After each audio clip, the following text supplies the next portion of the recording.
one. Oke,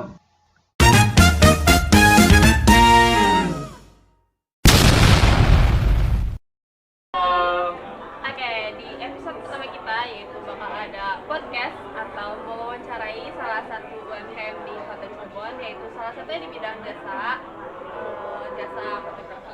Oke, tanpa berlama-lama lagi kita sambut. Mas, Apa? Oke. Oke.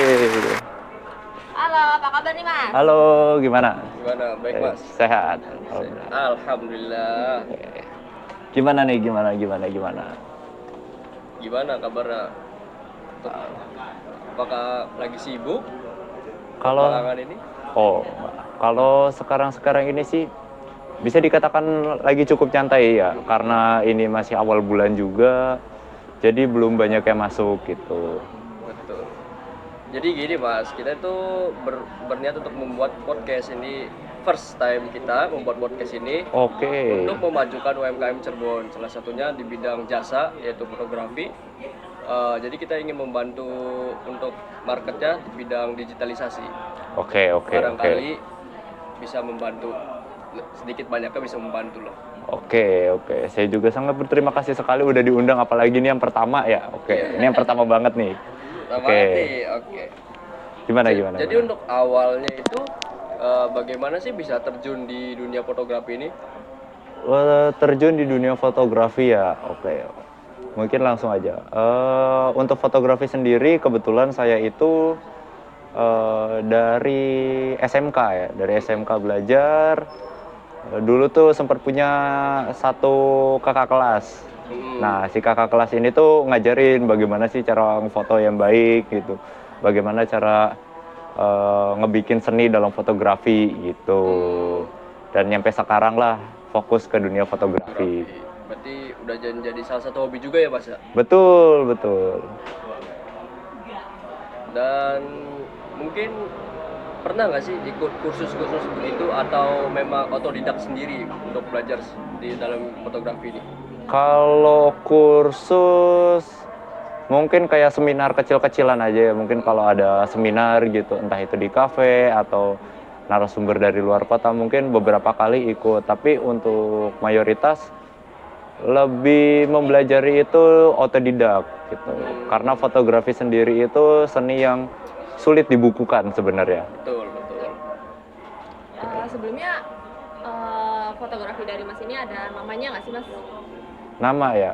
Kalau nama ada sih, namanya Sun Auto Sun Project. Jadi Sun Auto Sun Project ini tuh awalnya dari hobi sampai difokuskan untuk pekerjaan gitu. Oke, dari Masnya sendiri nih lebih condong ke mempotret atau memfoto alam atau jurnalistik Mas? Kalau dari saya sendiri itu mungkin masuknya ke potret ya, karena saya itu bergerak di bidang fotografi penghobi. Nah, gitu. Jadi kayak saat acara-acara tertentu di mana saya dipanggil, habis itu juga saya juga sering ikut acara event-event gitu, event-event para penghobi, entah itu yang kostum ataupun dance mungkin. Nah, di situ saya ngefotoin tuh. Entah itu jadi sebagai apa ya bahasanya, jurnalis ataupun foto-foto modeling gitu. Nah, untuk fotografer sendiri, jadi untuk sesi foto sendiri apa sih yang perlu disiapkan? Apa aja nih barangkali? Untuk foto sendiri gitu ya, apa aja sih yang butuh disiapin? Yang butuh disiapin, yang pasti sih ya sebenarnya tergantung fotografernya itu kemana dulu arahnya. Kalau arahnya itu dari penghobi, itu bisa hanya sebatas kamera HP mungkin ya. Cuma kalau untuk pekerjaan yang dimana kita dituntut secara profesional gitu, itu bisa pakai kamera-kamera digital, entah itu DSLR, mirrorless gitu, itu bisa. Nah, menurut Mas Akbar sendiri, apa sih hal yang paling menantang di dalam fotografi tersebut? Dan cara mengatasinya gimana? Hal yang paling menantang di fotografi. Iya, betul. mungkin yang paling menantang itu saat modeling ya, saat modeling di mana kita nggak tahu di lapangan itu orang yang kita foto itu tuh seperti apa gitu. Entah itu cewek, cowok, apalagi mungkin banyak yang masih kayak buta pose gitu. Buta pose itu bingung mau ke posenya kayak gimana, habis itu harus gaya seperti apa, kita yang sebagai modeling itu harus kayak gimana gitu mereka tuh. Nah jadi tugas kita sebagai fotografer pun harus mengarahkan mereka harus seperti apa gayanya, habis itu posenya yang menarik gimana sih, yang enak dilihat gimana sih itu. Mungkin tantangan lainnya adalah komunikasi. Bagaimana cara kita berkomunikasi ke arah klien gitu. Komunikasi klien harus seperti ini, seperti itu, posenya harus seperti ini. Mungkin ada permintaan khusus juga dari klien yang fotonya harus seperti apa sih? Barangkali harus ada yang lompat, ada yang tiduran atau seperti apa, itu kan kita harus mengikuti. Nah, kalau tadi kan pengalaman yang paling menantang kan ya. Betul. Nah, kalau sekarang nih ada nggak sih mas pengalaman yang terfavorit gitu selama menjadi fotografer? Gitu? Pengalaman paling favorit saat menjadi fotografer ya. Pengalaman favorit berarti pengalaman yang paling berkesan mungkin ya. Betul. Pengalaman paling berkesan itu mungkin di job pertama. Kenapa tuh mas? Job pertama paling pertama banget saat waktu itu tuh baru pegang kamera. Itu dapat job, kebetulan banget tantangannya adalah itu foto wedding. Foto wedding. Nah di foto wedding itu bener-bener apa ya, ilmunya tuh bisa dikatakan masih di bawah lah, masih kurang, tapi mencoba untuk memberanikan diri, dimana itu sambil ngefoto tuh sambil nge-scroll HP terus. Dimana kita harus ngeliat ya pose referensinya gimana, ini fotonya gimana, ini harus gimana. Wah, karena masih pemula ya? Betul, itu hitungannya masih pemula banget. Jadi apa ya, masih rada-rada takut itu tuh. Tapi untuk sekarang sih itu bener-bener jadi pengalaman paling berkesan, di mana itu tuh ngebuka pintu untuk saya di dunia fotografi lebih dalam gitu. Oke, nah ada sih mas, adakah ini apa namanya kayak karya yang paling dibanggakan gitu atau yang paling disukai dari mas sendiri? Karya yang paling dibanggakan ada sih, itu saat saya saat transisi dari HP ya. Dulu kan belajar itu kan dari HP. Itu ada satu foto di mana penggambaran cuma itu tuh jamur kalau nggak salah. Itu foto jamur dengan foto biasa, mungkin orang ngeliatnya itu sebagai foto biasa, cuman bagi saya itu adalah salah satu foto yang saya banggakan gitu. Gitu. Mungkin nanti bisa di-spill ya pas di ininya. Boleh, mungkin nanti dilihat ya di sebelah Dilihat ya. nanti di-spill aja. Boleh. Selama jadi fotografer ini ada nggak sih istilahnya inspirasi untuk masa sendiri dalam bidang tersebut? Inspirasi mungkin dari kakak kelas pas SMK ya, mungkin karena dia itu dulu yang mengajari saya untuk foto, dimana sampai lumayan kompeten lah, dia ngajarin tuh detailnya yang bagus atau gimana. Nah itu dari dia. Itu namanya Mas Joyo. Nah Mas Joyo ini nih ngajarin saya bener-bener saya harus gimana di foto, komunikasi gimana, harus melawan ketakutan saat bertemu klien itu gimana. Wah itu sebuah inspirasi banget dia tuh. Berarti dia tuh juga sebagai mentor juga mungkin ya? Ya mungkin bisa dikatakan sebagai mentor ya. Nah untuk Masnya sendiri nih, kalau untuk menemukan lokasi yang kira-kira tepat untuk mungkin hunting foto ataupun sebagainya itu kira-kira gimana sih? Sebenarnya mut-mutan ya, bisa dikatakan ngikut feeling aja. Jadi saat hari itu mungkin feelingnya, lagi pengen ngefoto, tapi ngefoto gimana ya? Itu adalah pertanyaan yang paling umum mungkin ya, ngefoto apa ya? Itu. Nah itu bisa mungkin jalan-jalan di pinggir rumah aja, di sekitaran rumah jalan aja, megang kamera jalan, ya jalan aja itu ngelihat apa mungkin namanya street photo yang kita pengen tahu keadaan sekitar jalan kita tuh seperti apa gitu. Mungkin kan orang juga mau tahu dari karya seni kita. Oke. Mungkin kita juga kepo ya. Iya, Kita berdua juga oke. kepo. Gimana sih Betul. Mas gitu? Cara menangkap momen yang tepat gitu menurut Mas? Cara menangkap momen yang tepat. Kalau itu foto modeling atau konsep ya, Iya, foto betul. konsep itu mungkin bisa diulang. Mungkin ada beberapa pose yang masih bisa diulang. Entah itu, oh itu tangannya kurang ke atas, tangannya kurang ke bawah, atau itu badannya kurang miring, itu kan masih bisa kita ulang gitu. Kita bisa foto sekali, 2 kali lagi, itu masih nggak terlalu bermasalah. Coba kalau kebanyakan kayaknya model yang bad mood ya. Oke, tapi kalau untuk momen, yang penting yakin. Yakin aja. Yang penting yakin. Yang penting kita yakin dengan kamera kita, dengan diri kita. Apalagi momen-momen dimana kita harus ngejurnalis ya. Itu kan, itu bener-bener cari momen banget. Betul. Kita harus yakin, kita harus berani, kita bisa nangkep foto yang kita inginkan. Ya. Yang penting di dalam foto itu tuh bisa menggambarkan gitu kondisi saat itu tuh seperti apa. Oh, Itu bisa percerita gitu. berarti Masnya juga selain fotografi juga mungkin dulunya pernah ikut eskul jurnalis mungkin atau gimana? Kalau untuk eskul, oh iya, dulu mungkin pas SMK itu ada, itu namanya MMC, Multimedia Creative Club, MCC, Multimedia Creative Club. Itu kebetulan di situ ada bagian fotografi juga dan saya sedikit belajar di situ, sedikit banyak, enggak sih banyak lah, banyak belajar di situ juga. Juga. Nah, kalau misalkan dari sebuah foto nih Mas, Ya. komposisi yang paling penting tuh apa? Komposisi yang paling penting, kalau dari saya pribadi itu mungkin dari mulai focusing di foto itu sampai ke warna.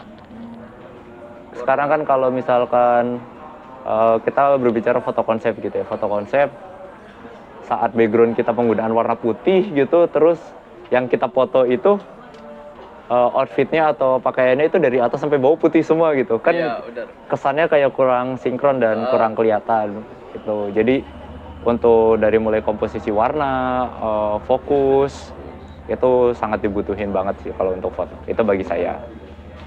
Nah, kalau untuk sekarang nih Mas, Ya. Masnya pakai jenis kamera apa nih?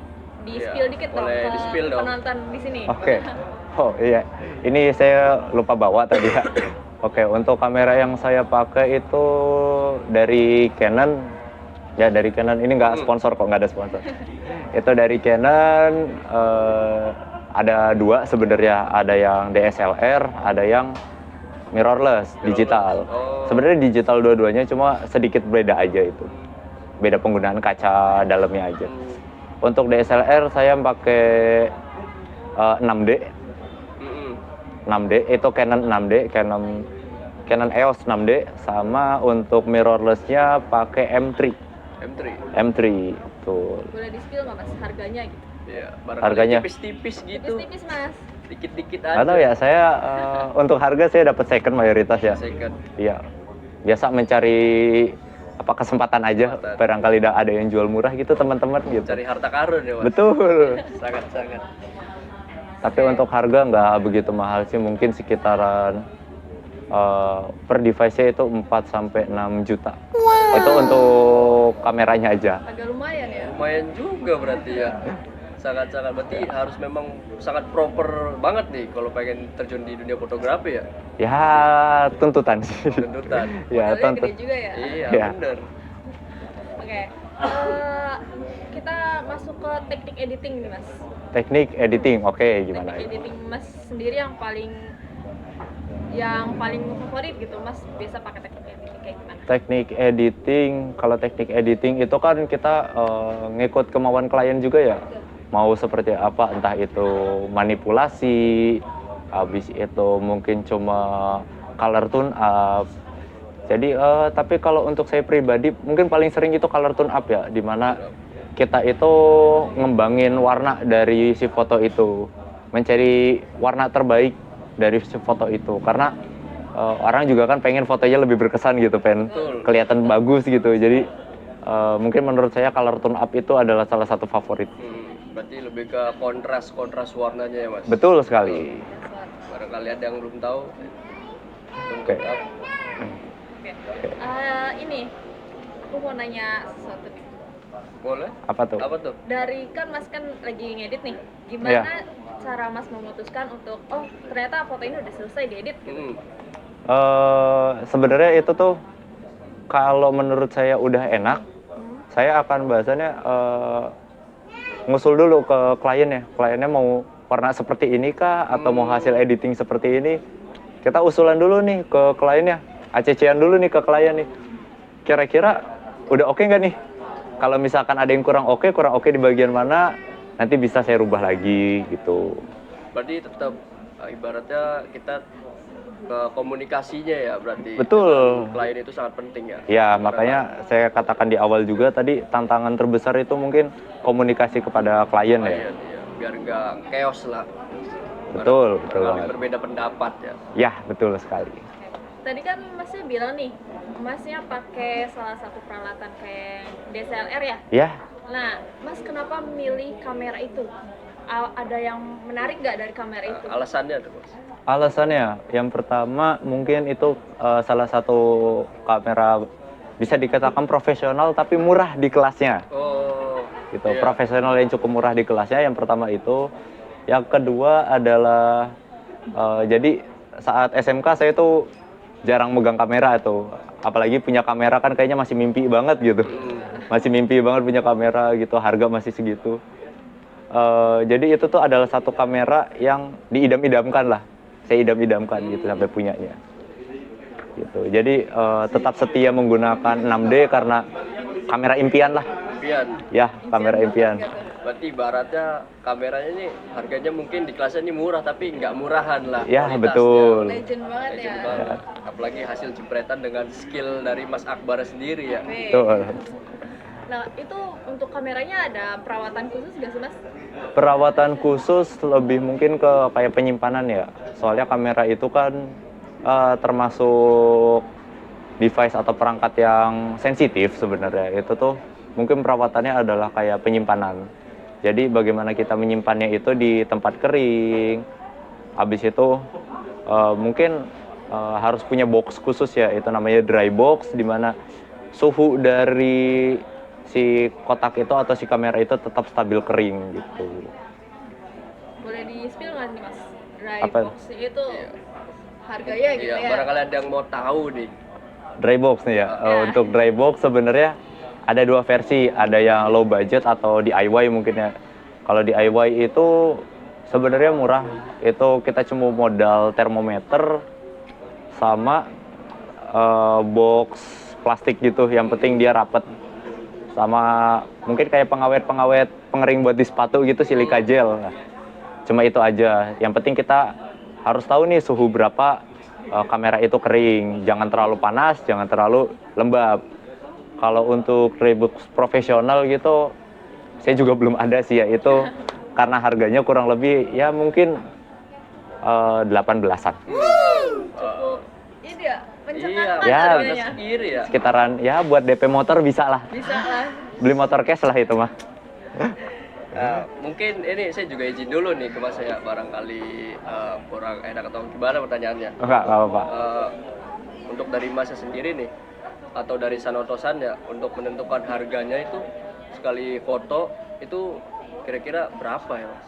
Atau ada range tertentu untuk foto yang lain tuh? Menentukan harga. Sebenarnya sih ini adalah sedikit sensitif ya mungkin bahasannya ya, karena Bahasannya setiap fotografer itu kan punya standarnya masing-masing. Itu dia. Kalau saya pribadi, karena saya juga baru merintis lah bahasannya, saya tetap menganggap diri saya baru merintis gitu. Ya. Untuk harga sendiri saya nggak mau terlalu mahal. Yang penting bagaimana cara membuat klien puas aja dulu. Di kira-kira nih Mas, Ya, ada perkiraannya ya. range-nya aja kira-kira. Barangkali kita yang booking Mas ya Barangkali ada yang mau gitu ke Sanotosan. Itu kalau untuk foto grup gitu ya, foto grup 4 orang gitu, saya ngambil per kepala aja deh, per kepala misalkan 50.000 sampai 75.000 gitu. Jadi kalau misalkan ada 8 orang ya tinggal dikalikan saja dari harga segitu. Berarti untuk penentuan harganya sendiri itu kira-kira dari apa aja ya Mas? Mungkin dari range harga tersebut tuh kira-kira apa sih yang mempengaruhi mungkin jadi harga 80.000 atau 70.000 kira-kira segitu tuh? Itu sebenarnya adalah keyakinan dari fotografernya sendiri gitu. Jadi kita nggak bisa matok terlalu tinggi juga mungkin karena faktor tertentu. Kalau misalkan terlalu rendah juga kita mungkin bisa dikatakan rugi sendiri gitu. Apalagi device-nya yang bisa dikatakan lumayan gitu. Nah, untuk menentukan harga sebenarnya fleksibel ya. Setiap fotografer punya standarnya masing-masing. Jadi mungkin akan berbeda-beda gitu jawabannya saat harga itu. Dan kita juga bisa ditentuin dari kualitas karena saya menganggap diri saya masih merintis. Ya masih banyak kurang lah untuk kualitas sendiri gitu. Belum profesional banget lah bahasanya. Ya, tapi nah cukup lumayan lah untuk ibaratnya merintis untuk budget uang saku, menambah uang saku ya Mas ya? Bisa. Nah, untuk dari Sanotosan sendiri, itu kira-kira apakah Mas sendiri atau punya tim atau bagaimana? Oh, kalau untuk San Otosan sendiri mungkin pengertiannya gini, San Otosan ya. Maksudnya San itu kan dari bahasa Jepang ya. San Otosan itu dari bahasa Jepang di mana San Otosan itu kurang lebih artinya 3 bapak. 3 bapak. 3 bapak maksudnya tuh 3 bapak-bapak di situ tuh. Oke, jadi di situ tuh di San Otosan itu tuh saya ada tim 2 lagi sebenarnya, cuma berhalangan hadir karena mereka lagi ada kesibukannya masing-masing. Jadi kita itu bertiga gitu. Nah, untuk dari Masnya sendiri, untuk fotografinya sendiri itu apakah ada sekalian cetak fotonya atau hanya mengirim saja lewat mana gitu? Kalau itu kita bagi lagi nih, itu kita ngikut klien lagi. Klien ini mau dicetak kah? Cetak. Atau harus cuma file fotonya aja gitu, biasanya kita kirim ke Drive atau mungkin lewat WA gitu. Apa Itu ada bisa. biaya tambahan lain Mas kalau misalkan kita minta buat cetak foto gitu? Mungkin biaya cetak aja sih, Cetak. karena kita juga tidak mau memberatkan dari pihak klien gitu. Jadi ya barangkali mau cetak sendiri Kak, atau mungkin udah ada temennya yang biasa nyetak gitu ya silakan gitu. Tapi kalau untuk dari kita sendiri mungkin ada sedikit biaya tambahan untuk biaya cetaknya aja gitu. Oke. Nah, dari Masnya sendiri, mungkin untuk di masa depan nih, ada nggak sih kira-kira proyek tersendiri dari Masnya untuk di fotografi ini? Proyek ya. Kalau diomong proyek impian tuh sebenarnya ada satu, itu di mana saya tuh pengen jadi dokumentasi acara besar gitu. Acara besar. Betul, mungkin kayak konser gitu, gigs gitu kan, kayaknya asik banget gitu kalau kita bisa ngedokumentasin acara tersebut. Sambil menikmati musik ya apalagi. Betul Bikin gitu. kenang-kenangan juga ya? Betul. Apalagi kan untuk dapat media akses gitu ya, untuk fotografer akses itu kan lumayan harganya lumayan mahal dan sulit gitu ya, karena kita juga rebutan gitu. Tapi kalau bisa sampai dapat officialnya kan kayaknya impian banget gitu, diundang official buat ngefoto di panggung besar gitu, wah impian. Itu sih sangat-sangat ya saya juga mau Mas seperti itu kan. Nah, ada nggak sih dari Masnya tuh untuk para pemula nih, untuk para pemula barangkali ada yang mau belajar foto atau sekedar memulai foto, itu tips and tricksnya dari Masnya sendiri itu gimana? Tips and tricks untuk pemula ya, untuk Iya, pemula yang betul. mau belajar foto, apalagi belajar fotografi. Tips and tricksnya adalah nggak usah takut. Nggak usah takut. Nggak usah takut, jangan takut masalah device gitu. Oh saya nggak punya kamera gini. Sekarang mayoritas anak-anak juga udah pada megang HP ya. Dan di HP itu kameranya kayaknya udah bagus. Bagus ya? Iya udah pada bagus-bagus, jadi nggak usah takut kalau untuk belajar foto. Karena fotografi itu kan kita menilai seni itu dari diri kita sendiri dulu. Bagi kita itu foto sudah bagus, belum tentu orang lain. Tapi kalau kitanya sudah puas, ya mungkin orang lain juga sudah mengatakan itu bagus. Oke. Nah, untuk dari Sanotosannya sendiri itu jadi lebih ke fotografi atau dia juga jadi videografi juga? Fotografi yang videografi include gitu ya? Iya, atau sekalian atau hanya fotografi saja gitu. Kalau untuk bagian dokumentasi sebenarnya kita menyediakan ya. Kita menyediakan bagian dokumentasi video juga. Eh, kalau perlu diedit kayak mungkin sekarang lagi bahasanya meta kali ya, metanya sinematik gitu. Betul. Dibikin sinematik, jeduk-jeduk kita bisa kok ngedit kayak gitu. Slow mo bisa. Kita bisa bikin kayak gitu dengan mungkin ya harga yang nggak jauh beda gitulah. Jadi kita tetap mau berusaha harga rendah aja dengan mengutamakan kepuasan pelanggan dulu. Tuh. Berarti mungkin ini untuk yang terakhir ya, ada nggak sih pesan dan kesan untuk para pemula biar nggak minder dengan para seniornya gitu di dunia fotografi ini? Pesan dan kesan. Iya, Berani aja dulu sih. Berani aja dulu. Soalnya lu yakin lu pasti bisa. Quote of the day. Betul. Lu yakin lu pasti bisa. Oke Mas, mungkin segitu aja dari kami. Kami juga berterima kasih udah mau datang di podcast kami. Pertama kami. Ya, terima kasih. Kehormatan juga. Barangkali kalian yang mau menghubungi Masnya bisa lewat sini ya. San Otosan. Bisa langsung DM aja ke Instagram ya? Iya, Instagram. Apa tuh Instagramnya Mas? Instagramnya dari san.otosan.project. Oke. Tinggal Terima kasih. Terima kasih semuanya. Assalamualaikum warahmatullahi wabarakatuh.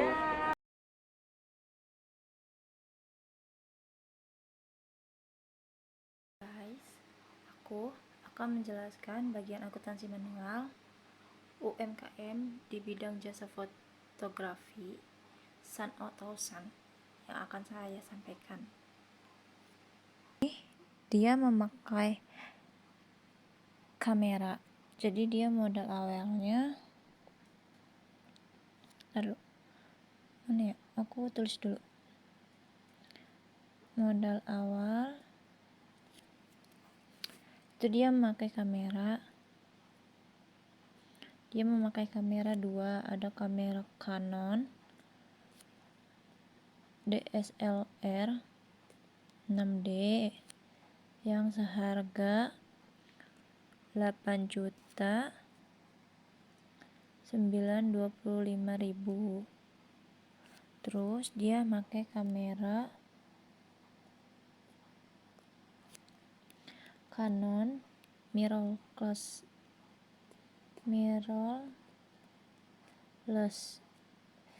M3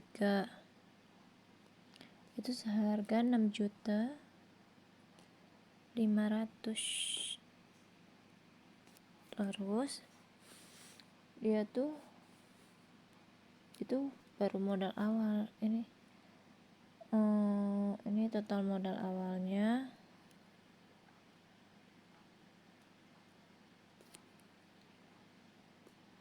Total modal awal segini 8.925.000 ditambah sama 6.500.000, harganya 15.425.000. Terus dia punya pendapatan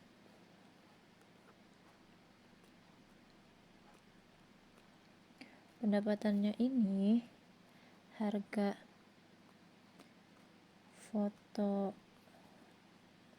grup katanya yang dia ngitungnya per kepala itu tuh sekitar kalau nggak salah 80.000. Nah terus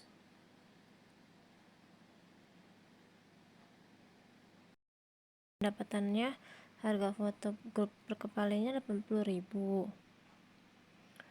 Terus di sini ini pendapatan bulanan kan, ini pendapatan bulanannya dia 80.000. Jadi di sini pendapatan dari layanan fotografi itu pendapatan sama dengan 4 kali, itu 4 kali dalam per bulan kalau nggak salah katanya sih. Terus di sini kali 80.000. Nih, jadi pendapatan bulanan, harga foto grup ya hitungnya per kepala kan, per kepalanya itu sekitar 80.000. Pendapatan dari layangan fotografi itu pendapatannya 4 kali 80, 320. 320.000. Terus dia punya pengeluaran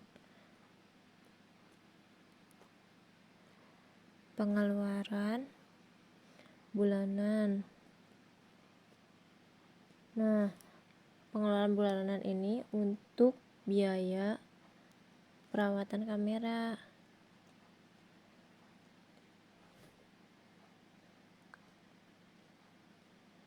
Nah, kamera ini nih perawatannya namanya silika gel, seharga 10.000. Jadi silika gel itu kayak yang di dalam apa ya, itu yang kecil-kecil di dalam sepatu tuh. Nah, ini harganya yang aku tahu itu harganya 10.000. Terus maaf sebaliknya ya, karena di sini gak muat gitu. Sebaliknya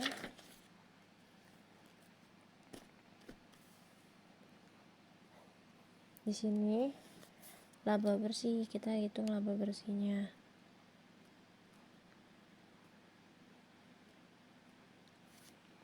Laba bersihnya itu pendapatan, rumusnya pendapatan dikurangin pengeluaran. Terus laba bersihnya dapatnya, pendapatan tadi dapat berapa? 320 ya.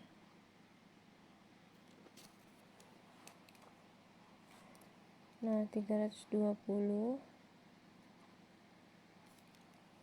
sama 10.000 pengeluarannya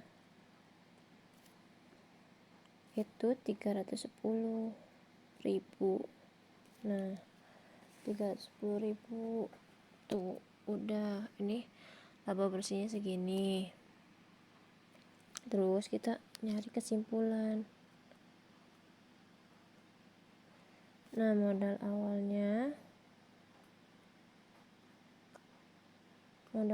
dia kameranya 2 tuh. Dia pakai kamera 2, itu kamera Canon DSLR 6D sama kamera Canon mirrorless M3 6.500.000 sama 8.925.000. Terus dihitung 8.925.000 ditambah 6.500.000, seharga 15.425.000. Jadi modal awalnya 15.425.000. Terus pendapatan bulanannya, tulisannya pendapatan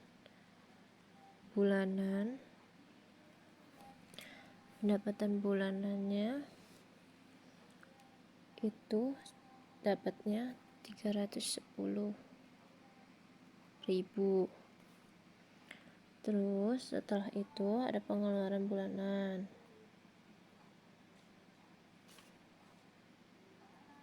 Itu setiap bulan dia ngeluarin 10.000 untuk kamera di tempat adem gitu loh. Nah, terus laba bersihnya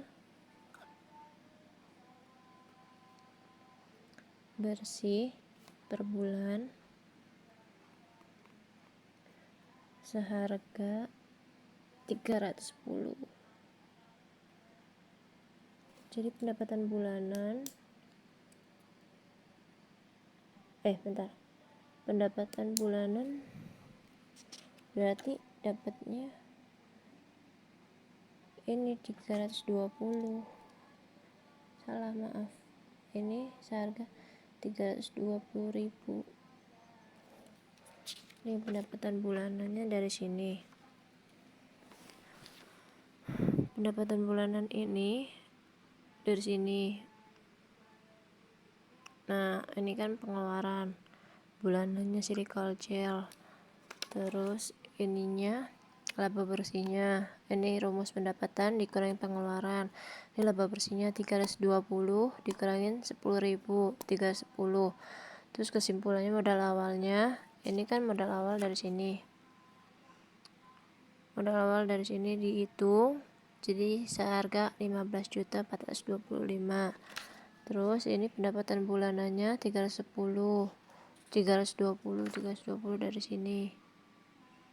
Jadi dia harga foto grup per kepala itu sekitar 80. Nah, dari dari per bulan berarti itu 4 kali ya, 4 kali job gitu, 4 kali job dikali 80.000. Jadi 320. Terus biaya pengeluarannya untuk silikal gel kayak buat kamera gitu 10.000. Jadi sekian dari aku, sekian dari penjelasan aku, kurang lebihnya mohon maaf. Tabel Jurnal UMKM Fotografi Sun Autosan.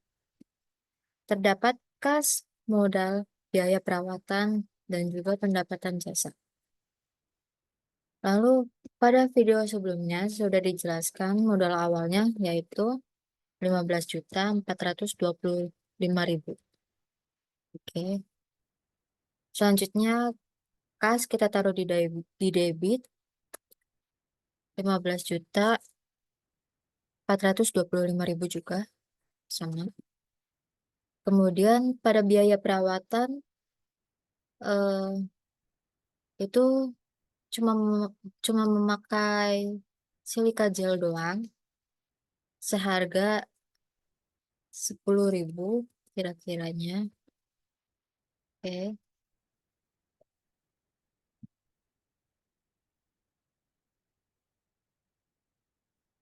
Selanjutnya pada pendapatan jasa dalam dalam sebulan mereka mendapat layanan sebanyak 4 kali, yaitu seminggunya 1 kali jasa fotografi, layanan jasa fotografinya seharga 80.000 per orang. Jadi totalnya itu 320 untuk pendapatan jasa. Selanjutnya kasnya juga sama 320. Lalu kita totalin kredit dan debitnya. Kredit kita totalin dulu ya. Kredit.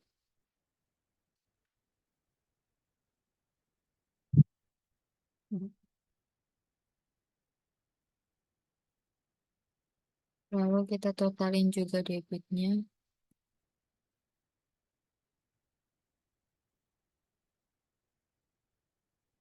Oke. Jadi total debit dan kredit ini sudah balance ya, yaitu 15.755.000. Selanjutnya, kita menghitung laba atau rugi perusahaan, bukan perusahaan sih ya, UMKM bidang jasa ini. Oke, langsung aja. Pendapatan jasanya yaitu 320. Kita ambil dari sini saja. Total pendapatannya yaitu sama aja 320 karena kita cuma pakai silika gel. Karena mereka memakai silika gel doang. Ya, lanjut. Di sini kita tulis biaya perawatan aja ya. Jadi biaya perawat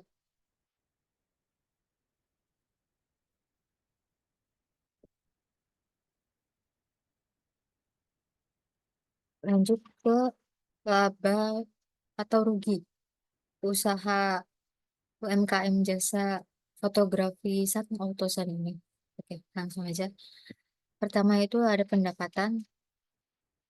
Pada pendapatan kita cuma ada pendapatan jasa doang ya. Yang tadi sebulan itu ada 4 kali layanan dan seharga 80.000.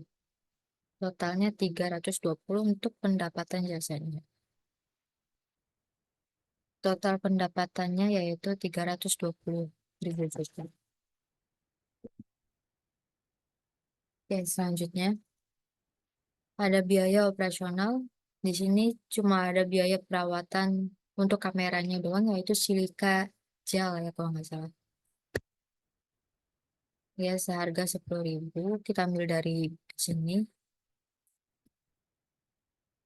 Totalnya juga 10.000. Sama aja. Lalu untuk mencari laba atau rugi UMKM jasa fotografi San Autosan ini yaitu caranya total pendapatan dikurangi dengan total biaya operasional. Oke. Jadi di sini hasilnya yaitu 310. Berarti UMKM jasa fotografi San Autosan ini mendapat laba per bulannya yaitu 310.000 rupiah. Ya, oke, sekian dari saya. Kurang lebihnya mohon maaf. Assalamualaikum warahmatullahi wabarakatuh.